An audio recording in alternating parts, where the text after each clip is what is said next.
was like, man, I really really enjoyed it. Like, and I would definitely go to All In again in America for sure. But one thing we did do all Wasabi King weekend. made a great point. This is where we this. Oh, before we sign off, we move over to the Clipse album. Wasabi King had a great point. We asked him like, why they all have all these boots, whatever else, and the simple answer is this: like, they're ready to put them on Tony Khan if he had fucked up the finish in the main event. That's absolutely right. Them boots was meant for Tony Khan's ass. Yeah. So he made the right call or whatever else. Don't listen to Floyd. Floyd was talking about Moxley should retain. Ooh, No, baby. you need to keep that down quiet. And you look, and I hope it didn't happen because if you had mentioned that out there after they had one, they would have put them boots on Floyd too. And, Yeah. and I would have been like, Floyd, I love you, but I ain't gonna. But I disagree, and you need to leave. Oh I yeah. ain't trying to fight the women out in Texas. I'm not trying to fight. I'm not trying to fight a horde of white women in Texas. I'm not trying to do that. I'm trying to make it back home. I'm make it back home. So yeah. Oh Shout out man. to everybody we met out there. That was fun. Yeah. I guess you want to talk about because it's another part that was I guess the soundtrack of our week in out in Texas was the Clipse Let God Sort My album. Man, this album's great. So where do you want to start, Rich? Because I mean, we played it from the start in the car, and then like we had got basically like the track 9. I was like, well, damn, there's only like 12 or 13 joints on here, and like all of these go. Yeah, man. It really from the opening of the album where they're talking about the death of their parents, like that resonated with me on a certain level. Yeah. And it was just like, wow, human clips. Like usually that's not like their thing. It's like this is the most humanized they ever kind of felt. And then like the beat was like Mhm. amazing, like all these pianos and like this, like they did the same where they just dropped the drums out to the hook. And they had a lot of different portions on the album, or a couple of different ones. The Mike Tyson blow to the face being the most notable example, where they would just cut the beat essentially and then bring it back in and just like go. I think this is Yeah. like we always hear a lot of talk about who's the greatest rap group of all time, and people easily say Outkast, or they throw Mob Deep in there, they throw Run DMC, whoever the fuck, Tribe Called Quest, like Clipse is in Mhm. that conversation. Like, and you come to me about the subject matter is limited, whatever, but it's like, nah, bro, what they do, the locks, I always ride for the locks. I feel like they get slept on here, but Mhm. They're a Clipse, trio, so because when you do the trio thing, now we have to account for Sheik Luch, and it's like he ain't Jadakiss and he ain't that's Styles P, true. so we gotta just kind of put them down. We gotta put them over there and ignore them. But Yeah, man, like the clips, like Pharrell sounded reinvigorated production wise, and it felt like some like late career thing. Because look, man, for me, Pharrell's like after like 2006, it was a lot of like hit and miss. And he had to go to very different hit and miss, genres, and he had it just and he was sounds very hit and miss. changed. Okay, it was very hit and miss, but most of the misses were in rap. Yeah, Like that, like his 2013 Renaissance, around like Happy and that girl album, like that's him as a singer. That ain't rap, yeah. This was right? like Like a lot of his struggles was hardcore hip rap. hop. This was like the album that New York never made after like 2004, essentially. That's not Jay-Z or something like that. This was like the Clips felt like the rightful heir to like, oh yeah, they were the ones that were supposed to keep it going for like, I know they're from Virginia, but them niggas are New York rappers. Let's call a spade a spade. Yeah, Like, yeah. They're up north rappers. While they're from Virginia, and like they'll have skits that are very southern in nature or whatever else on Lord Willing. Those aren't necessarily southern beats. Those are more up north experimental sounding beats. And like this, yeah, they're up for me. When I think of them, I place them as up north, as north, or like kind of like J Cole. Like they might rap over some southern stuff from here or there, but like that's you think of them, you think of them as more like they fit more the aesthetic, or musical aesthetic um of uh, East Coast. yeah, it really felt like So yeah, man, it was. like the production was peaking along with them. Tyler Creator came in, did his thing. And it was like We talk it, about it features now. yeah, it felt so good to kind of just hear them play off each other, and then like you know, I heard Malice in so long, and then like you know he was doing this thing as no Malice. It just wasn't the same. Like I think Pusha T's solo career was a lot like obviously more notable than Malice's. And this is That's true. strangely like Absolutely. a rap group that I never really compared to each other. Like, and I don't think there's not like just a eyes closed. Hey, this is the best person. Like it's just, but you know, I saw a lot of love for Malice on this album. Hmm. Yeah, and I was always more of a like when it comes to the legacy of Pusha T in Clips. For me, it's always like, but I think Malice is better than him. Not by much, but just by a hair, right? Like because Malice is more believable. Like there's just something to him that seems like, and maybe it's because of the like just how when you see them, like there's just something to a guy where a group of two rappers, they're basically damn near as good as each other. One guy does all the talking, and another person just sits back there and is like almost like a kung fu movie where a motherfucker's doing all the pomp and circumstance stuff, and one person has been the cut just chilling, man, a few words, and it's like, and like for me, it's like when he comes out there and he says that niggas chains feel like oppression. I'm like, oh my god, like what the fuck? Like he he just out here just I I want to put Clips in the Mount. I don't know about Rushmore, but I want to put him in the pantheon like of rappers. It's funny because people say all they do is rap about drugs. It's like, okay, bro, like they are absolutely in the pantheon of calling your ass broke on a record. They're up there with the luxury rappers like Biggie and Jay Z, Rick Ross. But like when he's saying that when he's saying that he has a worker driving an Audi, it's like, oh man, these niggas are sick. These niggas are sick. I Um, thought the mixing on this album was Amazing. incredible. Like Like the way their vocals come out and sound, they yeah, just sound so big, so large for relatively like soft spoken kind of guys or whatever. When they get on those songs, these aren't yellers. yeah, These are not yellers. it's like they just Right. overpower. And even like you know I just want to jump to Mike Tyson blow to the face. This beat is so overpowering, so like this feels like this is something that should be thrown on Hot 97 for any person that calls himself a rapper. You should have to go rap on the Mike Tyson blow to the face beat and see what you got. Like this beat is so hard. Like it sounds like it's an original boom bap beat, which like I tried to make a lot of those in my life or whatever, but like the way that Pharrell did this shit was just like nothing I've ever heard him do before, and it just felt like this is Mhm. set out of like this is just a remix of something from like 1996 seemingly. There's something to that. It's just a modernized like What I would say is 1996 like, beat. yeah, like as far as Mike Tyson blow to the face, what's special about it is something that you don't get here. It's the restraint. Like when people talk about minimalist beats or whatever else, they're mostly talking about just like it's low, it's quiet, and it's not much energy to it. This is a beat that doesn't have many instruments in it.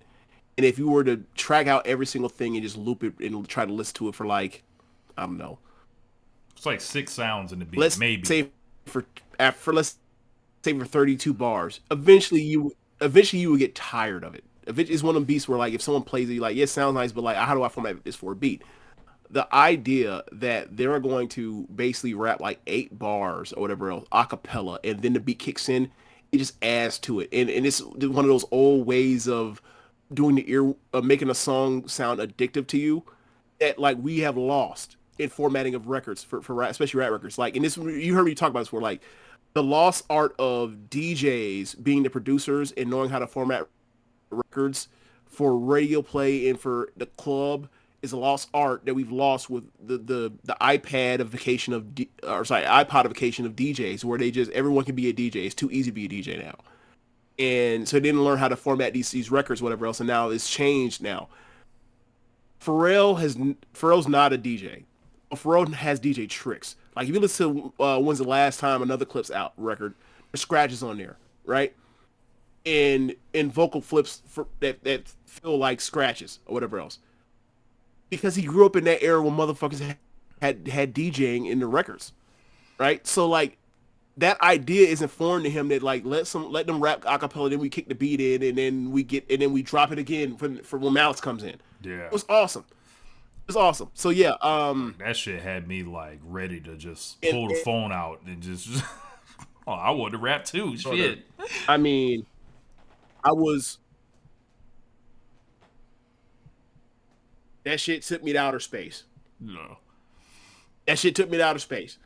So there's also that. I also want to talk about the features on there. I think it should be noted that a lot of the names of the features on here, whether it's John Legend, whether it's Kendrick Lamar, whether it's Tyler the Creator, whether it's Nas,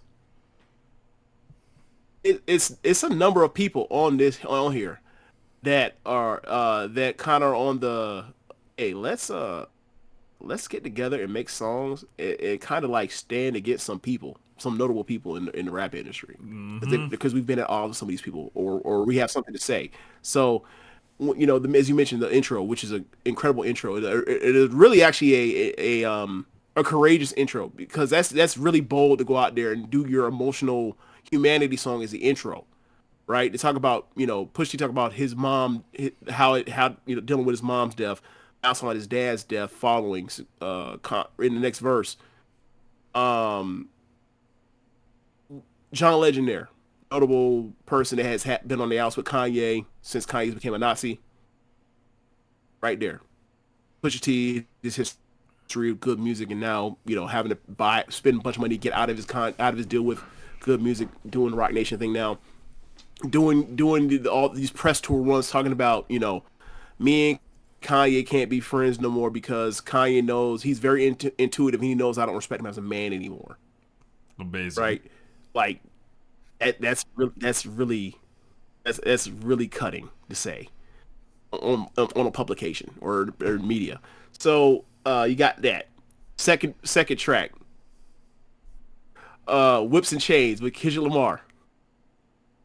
Lamar, Pusha T, notable ass kickers of Drake. That's like the link. Now, don't get me wrong. This goes back. Now, don't get me wrong. This goes back, years ago. Pusha T and Kendrick Lamar have done songs years in the past. This ain't some new or anything. What is the one song where Kendrick Lamar's on the second verse and he says that he had a conversation with his dad about his dad too washed up to be selling dope no more. Nostalgia. Okay, yeah. That's the song. Nostalgia. So they do it in Kendrick Lamar. Remember the Saigon in was it not the Saigon Letter P song? Yes. I think Coogee Rap was on the second verse. That shit was awesome, right? He basically just raps while rhyming and using words in every bar that has letter P in it. Mm-hmm. He gets like 8 bars through his verse, and he does basically the letter G as lyrical exercise. It's fucking amazing. Yeah, it's like Jen. He basically uses the prefix of Jen, like right. Yeah. Yeah, it's not something it's not something that's necessarily original, but I'm always impressed when people are like, I'm just going to do this lyrical exercise because that's what it literally is, a lyrical exercise. When people talk about, songwriting and music, I'm always like, I don't give a fuck who you mention unless it's Stevie Wonder. Do not mention any of these niggas with elite rappers. Don't. It's a waste of time. It's a waste of time. Like, this is what all this genre has. All this genre has is its words. Yeah. They can rely on melody a little bit. They can rely on energy a little bit in different sounding beats. But the subject matter, the humanity, the social commentary. Look, I've listened to Marvin Gaye. What's going on? It ain't got shit on Good Kid, Mad City. I'm sorry.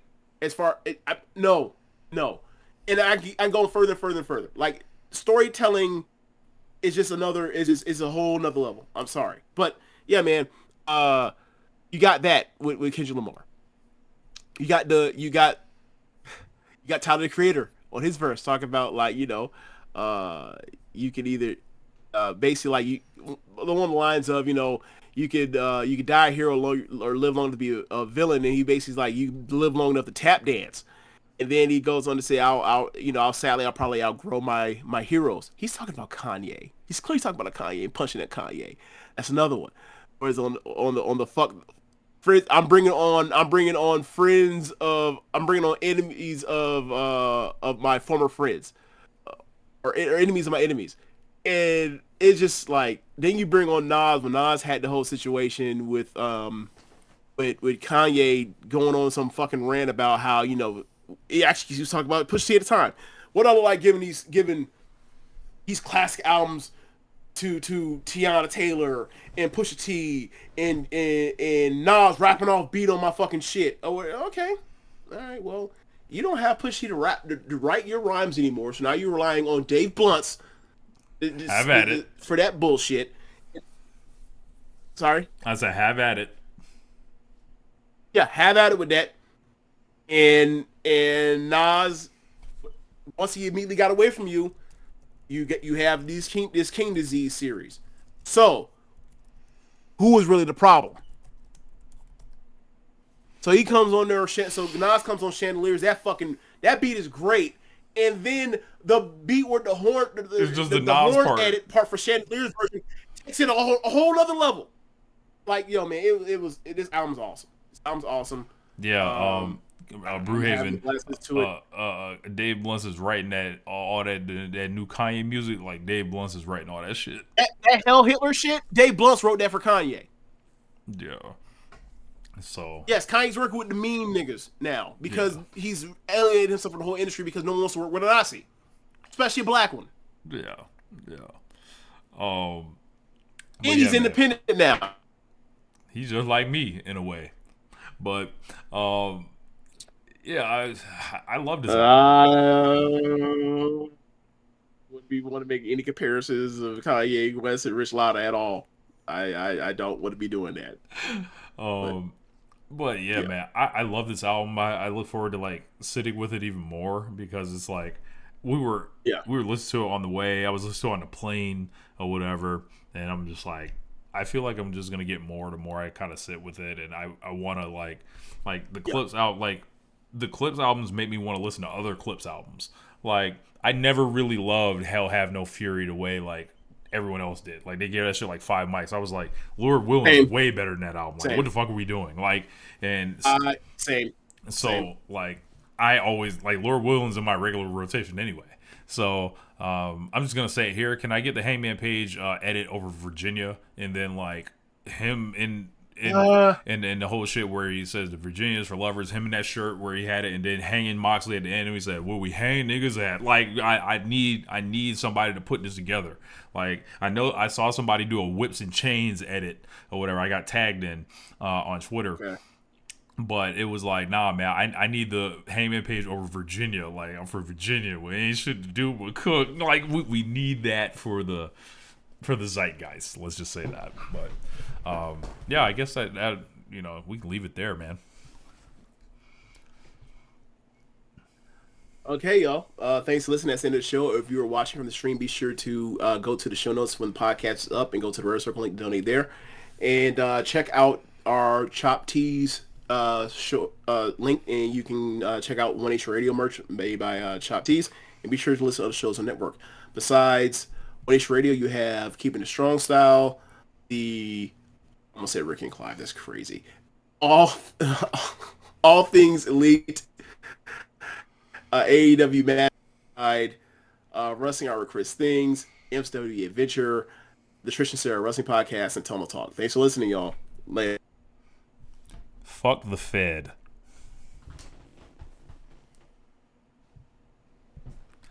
All right, we're done recording. Why? Just cause. Like, look, they wasn't gonna get no minutes on the All In review. Fuck that. We not letting them win that one. That ain't happening. Like, pick your own weekend, you know. But yeah, we're gonna wrap it up here. I gotta get going and shit. But appreciate y'all coming through for the review. My voice is just recovering enough to kind of do the show tonight. I was struggling yesterday. Like I was sitting. I got breakfast after I got off the plane with Catherine and Karen, and I was struggling even ordering what I wanted. I was like, just like, Damn. so.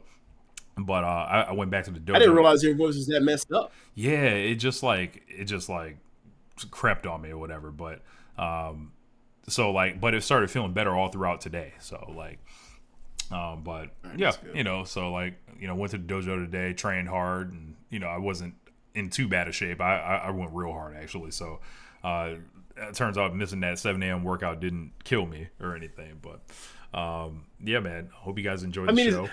you only really, your win only really goes down if you miss like Like 2 weeks. 2 weeks, yeah. Then by that, because 2 weeks is like not only do your win go down a little bit to go down, like the main thing is like you lose muscle mass after 2 weeks if you don't do shit. Yeah, I got a So lot of then like once you lose compliments. muscle mass, and all of a sudden strength drops, and then you got to use more. You know, Oh, for weight loss? yeah, everybody was like, man, like Yeah, man, it was, proud of yourself. You had to put in work to drop, yeah. So it's gonna keep and going. not everybody is as fortunate as to be able to do that. Yeah, yeah. Like that's like I feel lucky to be able to do that. So, but yeah, man, yeah. Des saying he didn't realize his voice was shot until he was at the airport Sunday. Yeah, it'll creep on you like it was like. So it's like, oh shit, I'm reaching for the volume, it ain't there. So, but yeah, man, I gotta jump up out of here, y'all. So, peace, and we'll holler at y'all next week. There you go.